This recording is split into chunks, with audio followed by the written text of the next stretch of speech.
every digital artist that I know is always still kind of on the lookout for tools. Whether you're just getting started with digital art or whether you've been around doing digital art for a while, you're always kind of on the lookout, because when one of your tablets goes south or breaks, even as a seasoned pro, there's always that voice in your mind going, should I give XP Pen a try? Should I give HUION a try? Should I give Gaumon a try? And the prospect is always compelling because it's like these other competitors are far cheaper and they're starting to get really much better quality. I recently did a video talking about how I've been using the Wacom Intuos Pro for something like 30 years now of drawing. After I did that video, I got a lot of people saying, hey, you should check out the new HUION. Hey, you should check out the new XP Pen. Well, lo and behold, I get an email the next day from HUION. That's Mr. HUION, calls me up and he says, oh, Trent, you've got to try out my new Canvas 19. And so that's what we're going to be looking at today, is the new Canvas 19. I'm going to give you a very honest breakdown of my experience of working with this tablet. I've been using it for about a week now, and I've done a couple of paintings with it in various different configurations. I'm going to go through the build quality, the specs, the different ways that I've set up this tablet, how I like to use it, how I don't like to use it, some of the things you're going to get in the box, the whole nitty gritty. So let's dig into it. So I'm not going to get too much into the unboxing of this thing, just to show you that, what you're getting in the box. And it's a pretty nice presentation. It's not like cheap. It's not coming in just like a cheapy cardboard unlabeled box or something. It's nice. The first thing I noticed is the anti-glare screen. This is just a really nice kind of a blur on any kind of reflective lights in the room. I always have a problem with that, lighting these kind of products, especially when it comes to a screen that has glass on it.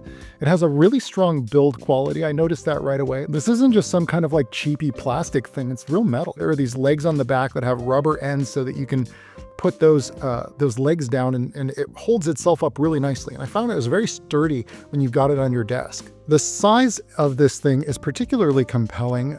So I've put up an image of the Wacom One for comparison here. So it's substantially larger than an iPad and a little thicker. I put some specs on screen for you. So 2 kilograms, I looked it up, it's about 4.5 pounds for those of you west of the pond, which means it's literally right at the cutoff point of what I would consider to be a portable device. If this were even 1/4 pound heavier or an inch bigger, I would say you couldn't put it in a backpack, but I think you could easily find a backpack or a suitcase that this would fit comfortably into if you're doing a lot of that. Like if you got family out of town, I want to take my drawing station with me, draw on the screen while I'm visiting my family or whatever for the holidays. And it ain't so embarrassingly big and bulky that if you're at a cafe and you set this up, people are going to look at you weird. It's it's like an oversized iPad, really, is what it looks like. Seriously, I saw a guy set up dual monitors at a Starbucks and he was playing World of Warcraft. It was weird. You will notice the 2 USB-C inputs, and while that's exciting, it's not as exciting as you think, and I'll explain in a moment when we do the setup. So the other things you're going to get in the box, you're going to get a HDMI cable that has 3 cords, and yeah, that's like a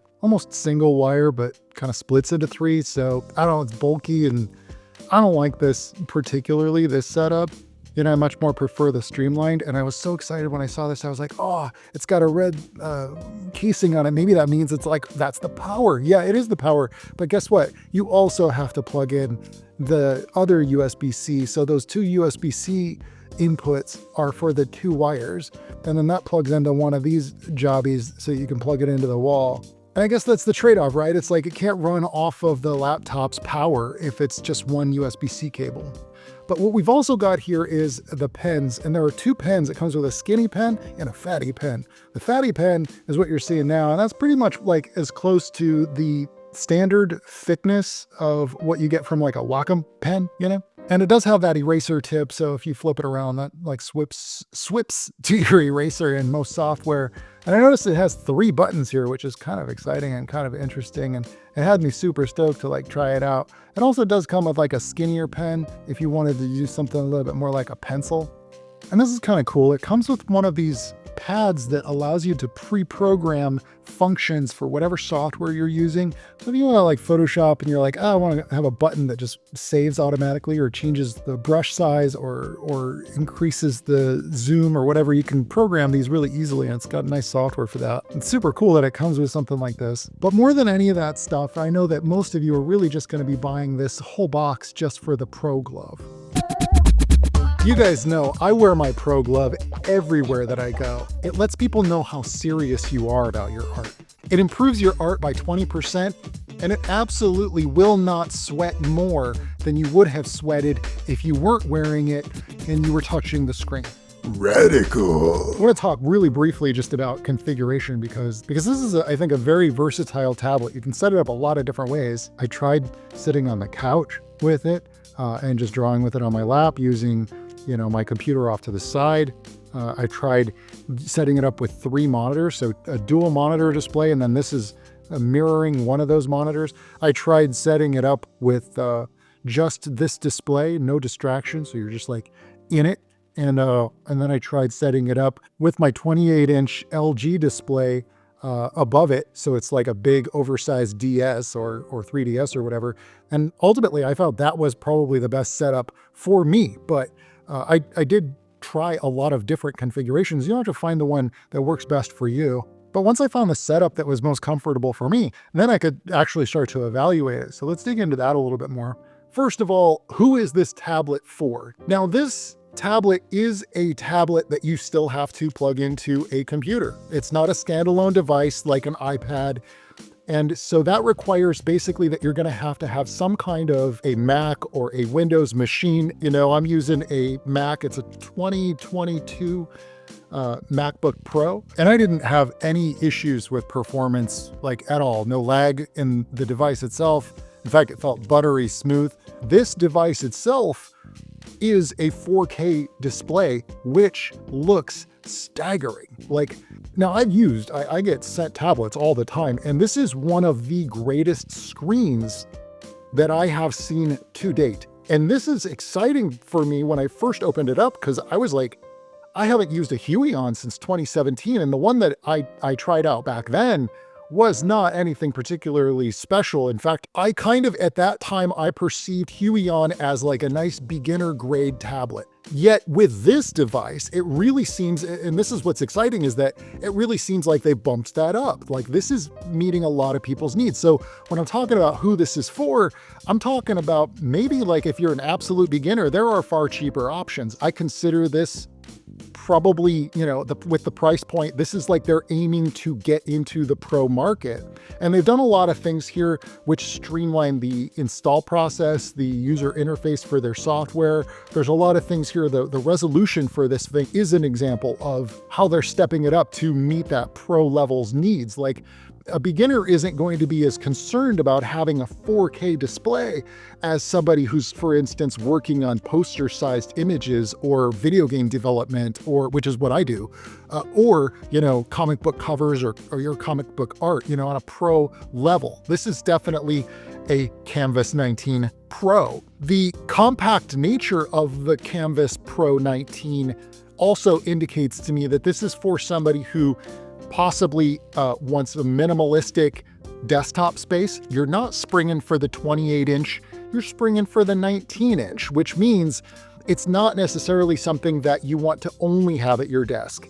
19 inches is about just at the cutoff point of where you might feel comfortable taking this with you when you're going to a cafe, for example. Well, the fact that this thing is so thin, actually, and the weight of it also lends itself very well to just picking it up and going somewhere. There are a couple of contradictory elements to this factor. It's not as portable as you might want it to be, but I like the trajectory. I like where they're going with this. And in many ways, I found 19 inches is the absolute sweet spot. It is exactly the size and exactly the weight of what I want out of a standalone. I wish it was standalone, because this would be the ultimate tablet.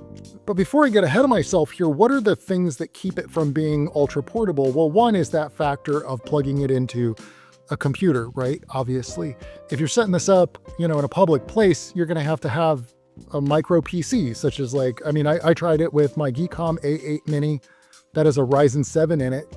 It's not a cheap thing though, you know, technically speaking, but it's fairly portable. But you would still need two outlets, two plugs, because you have to plug in the PC and then you got to plug in the monitor as well. And then you've also got to have a keyboard. You know, you can't operate a Windows machine without a keyboard. So that does verify that this will work with Windows. You know, absolutely. There's no problems there. In fact, I found that it was more stable on Windows than it was on a Mac. The second thing that I would say keeps it from being portable is that there are the two USB-C cables that it needs. So one of them manages the screen input device, and then the second one generates the power directly from a power outlet.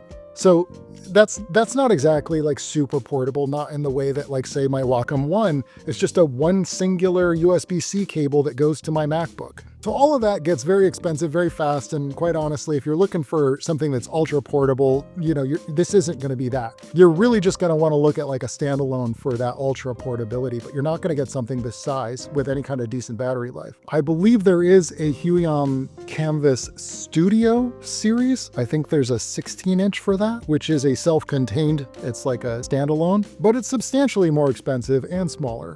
One of the things that really struck me with this one is that a lot of times there's this like transitional period. And if you've ever like switched from say a Wacom to an XP pen or something where you've just switched brands, it feels weird. It's like driving somebody else's car, you know, especially if you're drawing for 7 hours a day or 8 hours a day.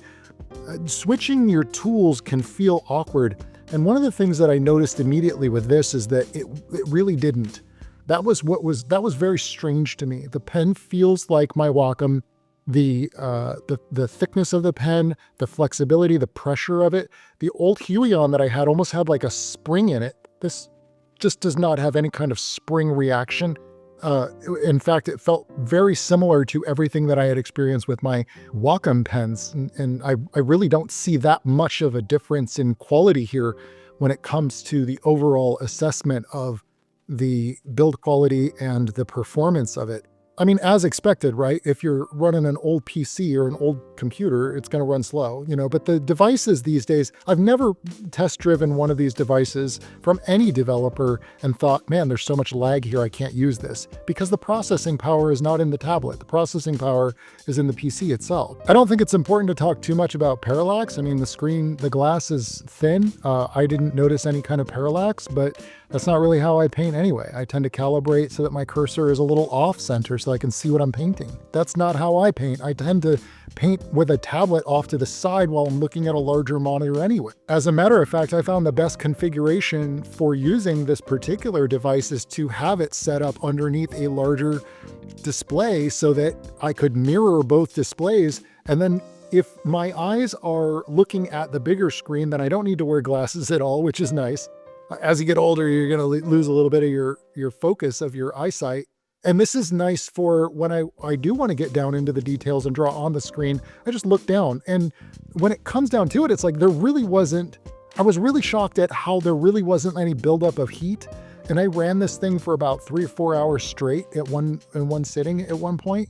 And I did not feel it really get much warmer than, say, like natural room temperature heat. When I say I tried everything, I mean, dudes, I tried everything. You see me do it in this video where I'm popping open the legs on this thing, and then I'm trying it without the legs popped up, and then I'm propping it back up again, and then I'm trying it.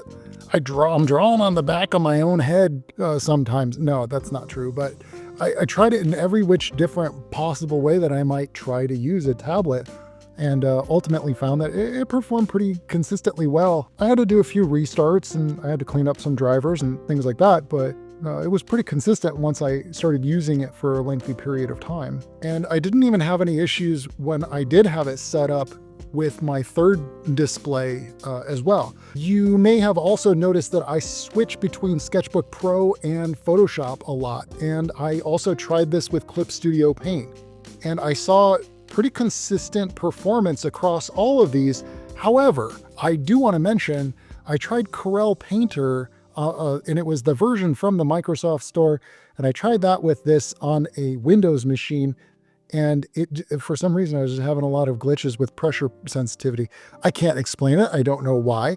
It was just something that happened on Windows. But when I tested that on a Mac, I didn't have that issue with Corel Painter. And so what I would suggest is if you're thinking about this one and you're really serious about it, and if you're kind of like already making some money doing art, like this is a great buy. Absolutely, like a good alternative to some of the competitors out there. And I would suggest maybe buy it on Amazon or buy it direct from them, because there's great return policies for these places as well. And so like that allows you that flexibility if there's any concern about trying a new brand, you know. I mean, that's what I would do anyway. You know, I've done that with like retro game consoles. Like portable retro game consoles. I've been buying a couple of those recently, and it's like, I don't buy from shady websites. I'd rather just pay more for shipping and make sure that I have a good return policy on it. But you know, it's up to you, like what your level of risk is on that. HUION themselves are a pretty reputable brand. They have been around for a long time. They are moving up in the tier list. I mean, what shocked me about all of this is like, I've kind of had my tier list in my mind for a while. And this threw me off, man. It's upending the whole thing. But I can confirm that you can get professional level results using this. There's no question there. It lives up to its branding, you know, being the Kamvas 19 Pro specifically.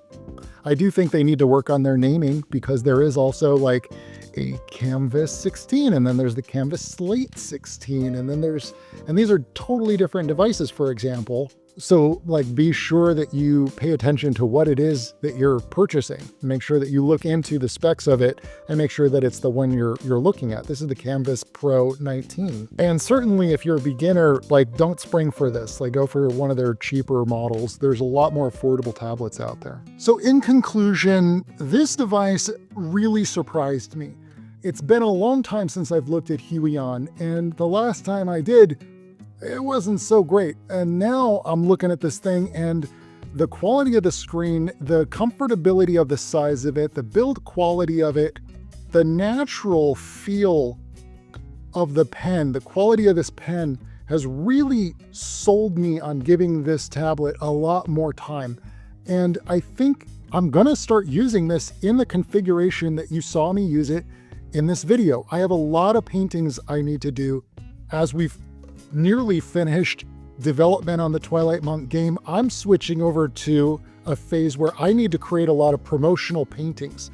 I'm gonna be doing a lot of painting again soon, and that means I need a tablet like this. I needed something like this. It came right in the perfect time, the perfect window, and it has that flexibility of being something I can work on in my lap, as well as something that creates a really nice workstation, but also has that mobility factor, something that I feel like I can take this to a hotel room when I'm traveling. I'm really hoping to do more traveling in 2025. And I'm looking forward to taking this with me because it is so lightweight. It's something I can take in my bag. It's something that it's not like carrying around a 28-inch or whatever really large screen. It's much more portable than that, but it's not so small that I need to wear glasses to use it, or that I'm hunched over. And as you guys know, I try to keep good posture while I'm painting. I try to sit upright and also not strain my eyes too much. So this might be that like perfect middle ground of everything that I've been really looking for in a device, at least until I'm able to get my hands on a Kamvas Studio 16, which I'm hoping I get a chance to try out. I've tried working with an iPad, and quite honestly, I just don't like the feel of the Apple Pencil. It's nothing compared to what you get with a dedicated pen that's designed to be drawing with, not just taking notes. Now, some people might disagree with me on that, but it's something about the feel of it, the springiness of it, the thickness of the pen itself. I like when they're nice and fat like this, and I like having the extra button on there for an extra functionality. I like using quick keys. I like that the screen is running through my MacBook Pro, because that means I have access to all of my files, all of my resources, everything on the same machine that I use to do video editing, everything that I use. So with that in mind, like, this has really kind of thrown me off on my game. Like I am not used to having a screen that's so comfortable in my lap, something that's so comfortable to lay down on the ground and draw on. and so lightweight and easy to just move around that I can just grab it and take it around. I want to play around with it a little bit more and try hooking up like a micro PC to the back, maybe just strap it right on there, see what I can do about the portability of it. Maybe I can get like shorter wires so that it's not so intrusive. I think there's a way to just make this thing a totally self-contained 19-inch computer PC that's got a built-in display. I mean, there's some really exciting things going on with this tech. As for cons, the only thing I'm gonna say is that I ran into some driver conflicts, and I do really hope that Huion's able to work those things out, particularly when working with a Mac. I played around with it a little bit on Windows, no problems, none. But when I was using it on my Mac, I ran into some issues while I was trying to, view full screen stuff. It would, kind of close out some screens, and I had some issues where I had to just do a full restart. But, if you get yourself set up and situated to where this is your only drivers, it probably isn't going to have that kind of a problem. I'd love to hear what your experience is with it, so please do leave that in the comments below. If you've tried out the Huion, any of the Huion line, I'd love to hear your thoughts. Are there other tablets that you think I should try out here on my YouTube channel? I try to keep my videos under 20 minutes, so if you have any other questions, please drop those in the comments below. If it's a relevant question that I think people would want to know, I will answer them. I do try to answer questions helpful to the community, let's just say. Thanks for stopping by. If you'd like to learn how I draw or how to do concept art for video games or how to draw comic books, please check out some of my workshops over on my Gumroad channel. And don't forget to subscribe, and I will see you guys in the next video. All right, ciao.